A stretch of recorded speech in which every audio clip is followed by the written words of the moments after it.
Ang one-man army ng Bataan, World War II, Philippines. Maingat na naglalakad ang grupo ng mga sundalong Hapon papunta sa isang Allied camp na balak nilang i-ambush. Tila may kakaiba sa sundalong nasa pinakalikod ng linya pero hindi ito napansin ng iba.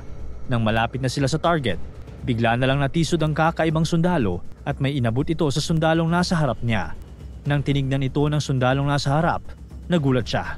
Bomba!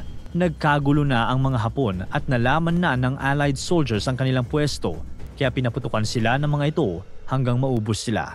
Teka, anong nangyari? Simple lang, na-infiltrate ang grupo ng mga Hapon ni Arthur Wehrmuth, ang ghost at one-man army ng Bataan. Si Arthur William Wehrmuth Jr. ay isang US Army na dating football star ng South Dakota at anak ng isang war veteran sa World War I. 9 na oras lamang pagkatapos bombahin ng mga Hapon ng Pearl Harbor, agad na sumugod ang Japanese Navy sa Pilipinas kung saan naka-assign si Wehrmuth. Pinamunuan niya ang 57th Infantry Regiment ng Philippine Scouts, isang grupo ng mga Pilipino na may mga kasamang ilang mga Amerikano.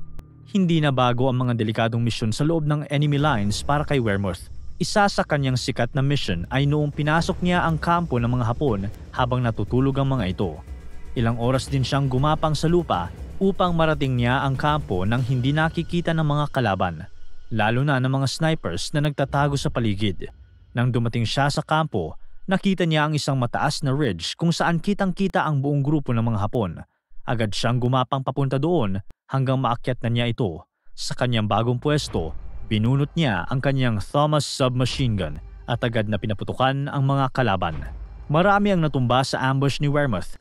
Sa sobrang galing at asinta niya, inakala ng mga Hapon na inambush sila ng isang grupo ng mga Allied soldiers. Pero ang hindi nila alam, isang tao lang pala ang umaatake sa kanila. Dito nakilala si Wehrmuth bilang ang one-man army ng Bataan. Sa isa niyang misyon, habang nasa Foxhole, nakakita si Wehrmuth ng isang grupo ng mga sundalong Hapon na tumawid sa isang ridge. Agad na kinuha at ginamit ni Wehrmuth ang kanyang Tommy gun at napatumba ang 30 sa mga kalaban. Nang marinig ito ng kanyang mga kasamahan, agad nilang pinuntahan ang ingay at nakapatumba pa sila ng 60 Japanese soldiers. Kilala si Wehrmuth bilang isang one-man army, pero sa totoo ay madalas niyang kasama sa kanyang mga misyon ang kanyang matalik na kaibigan na si Sergeant Crispin Jacob o mas kilala bilang si Jock. Si Jock ay isang matangkad na Pilipinong sundalo mula sa Zamboanga. Sa isang misyon, inatasan sina Wehrmuth at Jock na hanapin ang wiretaps ng mga Hapon na posible nilang ginagamit upang marinig ang communications ng mga allies. Nagduda na sila dahil alam ng mga kalaban ang kanilang bawat galaw. Hindi nahanap agad ng dalawa ang wiretap, pero nang papauwi na sila, biglang natisod si Wehrmuth sa isang wire sa lupa. Nagsuspecha sila kung para saan ito kaya sinundan ito ng dalawa hanggang sa biglang nahulog sa isang foxhole si Wehrmuth. Pagkahulog niya, naglanding siya sa isang Hapon na ini-infiltrate ang Allied communications. Nagulat silang dalawa, pero mabilis na tinulak ni Wehrmuth ang Hapon sabay bunot ng kanyang baril at pinaputok sa kalaban. Agad na natumba ang Hapon. Namangha si Wehrmuth sa equipment ng mga kalaban kaya hindi niya napansin agad na may dalawa pa palang Hapon na sumusugod sa kanya. Hindi nakabunot ng baril si Wehrmuth kaya tinamaan ng bayoneta ang kanyang kamay at napin ito sa pader ng foxhole. Agad siyang humingi ng tulong kay Jock na siya namang kumaripas ng takbo at tumalon sa foxhole. Agad na pinalo ni Jock ang isang Hapon ng kanyang baril at binaril naman ang isa. Sa mga oras na iyon, halos mahimatay na si Wehrmuth sa sakit at sa dugo na nawala sa kanya. Pero nakuha siyang iligtas ng kanyang matalik na kaibigan. Habang tumatagal, mas nagiging delikado pa ang mga misyon ni Wehrmuth. Napagtanto ng mga Amerikano na ang makakadelay lang sa mga umaabanteng Hapon ay kung pasasabugin nila ang tulay ng kanilang dadaanan. Magiging mahirap ang misyon na ito, pero hindi nagdalawang isip si Wehrmuth na mag-volunteer. Umalis si Wehrmuth ng madaling araw, dala ang 2 drums ng gasolina.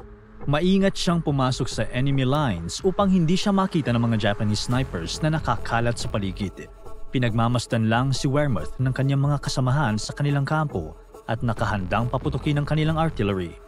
Nang makarating siya sa kampo ng mga Hapon, 10:00 na ng umaga at agad niyang binuhos ang gasolina sa mga nipa ng mga natutulog na Hapon. Sinindihan niya ito at agad na tumakbo papunta sa tulay na pangunahing target ng grupo. Nang magising ang mga Hapon, agad nagkagulo sa kampo at hinanap ang kalaban na nakapasok. Nagtago si Wehrmuth sa isang madilim na alley na 3 Hapon ang nakaharang sa kanyang daanan. Pero hindi nila nakikita si Wehrmuth. Nahirapan si Wehrmuth sa kanyang gagawin dahil kung babarilin niya ito, malalaman ng mga Hapon ang kanyang pwesto at siguradong pauulanan siya ng bala. Tinitingnan ni Wehrmuth ang kanyang relo hanggang sa umalis ang mga Hapon. Agad na kumaripas ng takbo si Wehrmuth papunta sa tulay at nakita na rin siya ng mga Hapon. Nagpa-zigzag lang siya ng takbo habang binabaril. Tinamaan si Wehrmuth sa kanyang binti na siyang nakahinto sa kanya ng saglit, pero nagpatuloy lang siya papunta sa tulay. Nang makita ito ng mga kasamahan ni Wehrmuth, agad din silang nagpaputok ng artillery sa mga Hapon upang gumawa ng distraction. At gumana ito. Agad na tinanim ni Wehrmuth ang mga bomba at pinasabog ang tulay. Gumapang na lang papauwi si Wehrmuth sa gitna ng enemy lines papunta sa kanyang kampo. Agad siyang ginamot ng mga doktor at pinarangalan ng kanyang pinakaunang Purple Heart ribbon para sa kanyang katapangan. Noong March 1942, inatasan si Wehrmuth na pamunuan ng isang grupong magtatangkang kunin ang kontrol ng Mount Pukat mula sa mga Hapon. Sa dami ng puwersa ng mga Hapon, napakahirap ng misyon na ito, pero hindi nagdalawang isip si Wehrmuth. Umabante ang kanyang grupo papunta sa Pukat. Maraming barilan ang naganap sa kanilang paglalakbay at marami sa kanila ang nasawi. Habang naglalakad sa gubat, bigla na lang siyang sinugod ng isang sundalong Hapon na may dalang bayoneta. Nakailag si Wehrmuth at nasuntok niya ang Hapon sa mukha. Umabot sa lupa ang labanan nila. Tila naging tagilid ang laban para kay Wehrmuth nang tinuhod ng Hapon ang kanyang singit.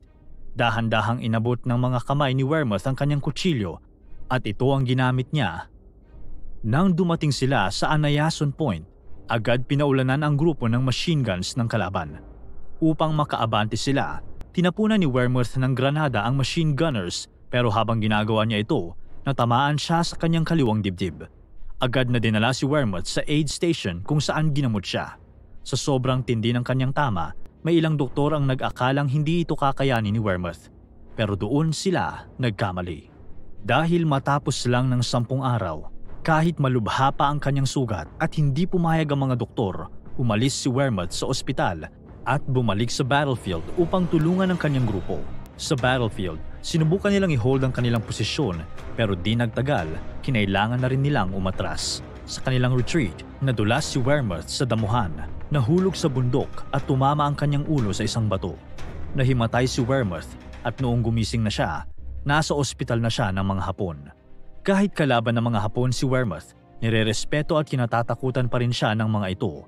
Pinagtrabaho siya para sa airfield ng mga Japanese soldiers hanggang noong December 1944. Nasali si Wehrmuth sa mga prisoners ng mga Hapon na sinakay sa prison ship na Oryoku Maru papunta sa Japan.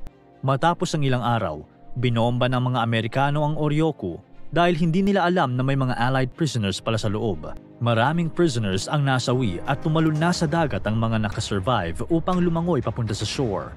Isa si Wehrmuth sa mga nakasurvive na sundalo, pero nahuli lang rin sila ulit ng mga Hapon at kinulong. Sa mga oras na ito, inilista na ng US Army si Wehrmuth bilang isa sa mga sundalo nila na namatay. Kaya naman, nang tuluyan ng sumuko ang mga Hapon sa giyera, nagulat sila nang makita nila si Major Arthur Wehrmuth, payat at napakahina na. Natuwa ang mga tao nang malaman nila na buhay pa pala ang ghost at one-man army ng Bataan. Ayon sa datos, nasa 116 na kalabang sundalo ang napatumba ni Wehrmuth.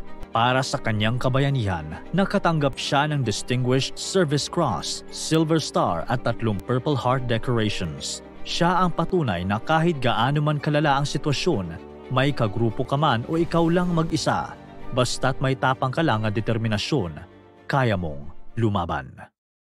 Para tuloy-tuloy ang saya at kwentuhan, huwag kalimutan mag-subscribe sa Bubbly YouTube channel at pindutin ang notification bell.